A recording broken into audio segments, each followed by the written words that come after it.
So we've come down to Thurstaston, which has 2 teas in it at least, and maybe even 3, and we're by the Wirral Way. There are lots of people here going past on a few bikes at the moment, walking, bringing their dogs, children playing football, and it's a huge area, so it doesn't get crowded.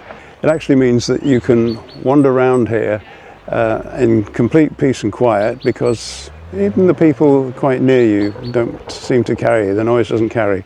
In the background you can see the River Dee estuary, which rarely has water in it, and the North Wales hills beyond that, and the path that goes along the edge is called the King Charles III path. Don't know how long it's been called that, but obviously not that long. But behind the camera is the actual disused railway line, which is now a bridle path, and you can walk right down this side of the Wirral and back if you feel like it. And the next station down that way is Hadlow Road, which we've been to before. Hadlow Road has recently been done up, so we must pay that a visit sometime. But for today, make sure you've got your biggest TV screens showing us, because we've got lots of long shots of a huge area to show you here.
Moving a little further down the Wirral now towards Chester, and we're at Puddington, a little village with this cafe. It's called the Gift Cafe, and the first Thursday in every month sees all these classic cars turn up, and I'm going to have a quick look round so you can see exactly what sort of cars there are and how many of them that you may actually remember on the road. Although if you're very young, the answer to that will be 0. I focused a little bit on the Triumph Herald because it's an open top car and it's at the end of the line, so I got to photograph more of it. Method in my madness, I learnt from using AI that if I want to recreate a car, bring it back to life in other words, I need to have as many photographs at different angles as I can, and I could walk all around this car and get different pictures of it.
And the final car that we see today is a classic car. It's quite old, and I was impressed with how futuristic it still looks.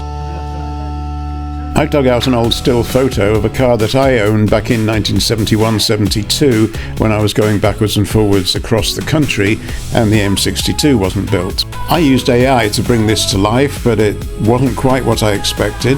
In the photo, my dad was sitting in the passenger seat and I'd got out to take the photo. The AI just assumed that that was the driver, and when I asked it to let Roger drive, it made the car into a left-hand drive vehicle. So if I want my Daimler V8 250 to appear in my videos, I'm going to have to create one from scratch. Not quite the same as I remember it, but it's similar enough. I had my registration number put on the back. I asked AI to give me a view of the internal seating, and a couple of colours were shown to me. The dashboard it showed me was definitely the one I had. It was absolutely beautiful, solid wood.